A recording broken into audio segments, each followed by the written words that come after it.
Barbara Park, Junie B. First Grader, Shipwrecked, Chapter 3, read by Mrs. Rousseau. As I read, think about what this chapter makes you think of. Chapter 3, VIRUS. It is still Friday. Dear First Grade Journal, we just came in from recess. We were waiting for Mrs. Weller to talk to us about germs. May started holding her nose again. Also, Sheldon put another paper bag on his head. Today is an interesting day in room 1. From Junie B., first grader. Just then, there was a knock at our door, and Mrs. Weller came in. Mr. Scary went to meet her. Mrs. Weller, I'm very glad you could come back, he said. Room 1 is still worried about what happened to Roger this morning, and we need some advice about how to stay healthy. Mrs. Weller's eyes glanced over to Sheldon's bagged head. Mr. Scary's eyes glanced there too. Some of us are a little bit more worried than others. Mrs. Weller went to the board and she printed some big letters. VIRUS. Virus, she said. These letters spell the word virus, children. Have any of you ever heard of the word virus before? Lucille jumped right up. I have, she said real excited. My Nana grows viruses all over the place. You should see our house, nurse. Sometimes we have fresh viruses in every single room, almost. For a second, Mrs. Weller's face went funny. Then all of a sudden, a light bulb came on it. Oh, I think you mean irises, Lucille, she said. Irises are very beautiful flowers, aren't they? But viruses are tiny little germs that can make people sick. Lucille started fluffing her hair, very embarrassed. Then she fluffed and fluffed and fluffed until finally she sat down again. Mrs. Weller kept on talking. Boys and girls, there's a stomach virus going around school, and I'm guessing that your classmate Roger has caught it now, too. May nodded her head and pointed at herself. That's why I'm holding my nose, she said. See me, Mrs. Weller? I'm being smart by not breathing that germy air. Mrs. Weller looked kind of puzzled. Yes, but you're still breathing, May, she explained. The air is simply going in your mouth instead of your nose.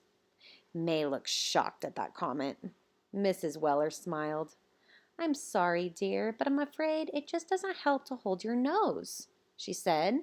In fact, one of the easiest ways to catch a virus is to touch your nose with germy hands. May didn't move a muscle. She just kept on sitting there looking surprised. Finally, I leaned over and tapped on her. I think that means you nose squeezer, I said. Lenny and Herbert laughed real loud. They enjoy my humor. After that, Mrs. Weller printed 4 rules on the board about how to stay healthy. Number 1, do not share straws or glasses or forks or spoons. Number 2, do not share food or drinks. Number 3, keep your hands away from your mouth, eyes, and nose.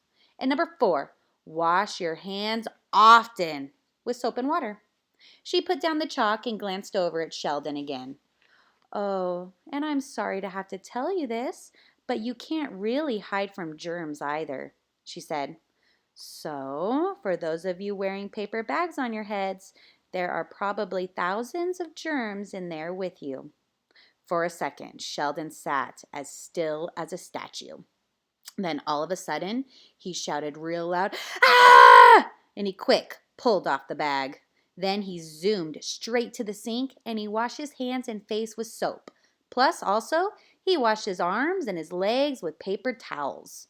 After that, he took off his shoes to wash his feet. But Mr. Scary said, "No, we're not doing a full body scrub, son," he said. "Your face and hands are enough." Sheldon looked upset. But germs can get on other places too, he said. Like, what if someone drools on your arm? Or what if you get burped on?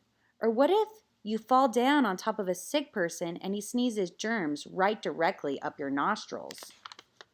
Mr. Scary rolled his eyes. "Come on, Sheldon. Now you're just being silly," he said. "I've been around a long time, and believe me, no one has ever sneezed germs directly at my nostrils." After that, he took Sheldon's hand and he sat him down again. Pretty soon, Mrs. Weller had to go back to her office, but before she left, she took us to the sink and she showed us the right way to wash our hands. Room 1 lined up and washed very perfect. Then we waved goodbye to Mrs. Weller. We were sad to see her go, 'cause now we had to do schoolwork, probably. Only here is what we didn't even know. Mr. Scary had a happy announcement, and he'd been waiting all day to tell us. "Boys and girls, I know we had a pretty rough morning, but I think I have some news that will cheer you up," he said. He smiled. "In 2 weeks, our school is having an event called Parent Night. Have any of you ever heard of Parents' Night before?" Lenny quick raised his hand. "I have," he said. "My sister told me all about it. She said Parents' Night is the night when parents come to school and they poke their nose in your business." Mr. Scary did a little frown. "Ugh.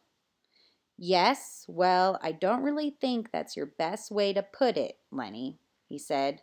"Your parents don't come to poke their nose in your business. Parents are interested in what we do here in school. So sometimes they like to come to the classroom and spy on us," said Jose. "Butt in every way they can," said Shirley. "Invade our personal space," said Sheldon. Mr. Scary closed his eyes a second. Then he walked back to his desk real slow and he sat down in his chair and he ran his fingers through his tired hair. "Okay, I'll get right to the point," he said. "This year, for Parents' Night, I thought it would be fun to do something special. So I was wondering, how would you feel about putting on a play?" My ears perked up at the word play. "A play?" I said, kind of thrilled. "A play?" said Herbert and Shirley. "A play?" said May. Then, all at once, room 1 started clapping and clapping. "A play, a play, a play!" I springed out of my chair. "I know a lot about plays, Mr. Scary," I said. "On account of last summer, I went to a real, actual children's theater, and I saw a play about a mouse, and that thing was a hoot, I tell you, and so maybe we can do a mouse play, too." Mr. Scary smiled. "Yes, well, I'm sure a mouse play would be fun, Junie B. But since it's October, our play is going to be about Christopher Columbus," he said. "We celebrate Christopher Columbus Day this month, remember? So Parents' Night will be perfect timing." I thought it over a second. Then I shook my head no. "Nope, sorry. I think a mouse play is still the way to go here," I said. Mr. Scary said, "Thank you for your opinion, but please sit down." I tapped my foot, kind of annoyed.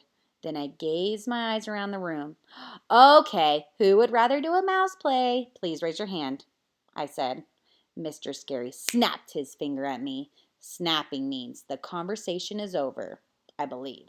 So I sat down. After reading chapter 3, what did this chapter make you think of? You probably were thinking about coronavirus or a play. I think we are all missing each other a lot because we are not in school. Remember, we will be back at school and you will see all your teachers and friends. But in the meantime, go make a play for your families.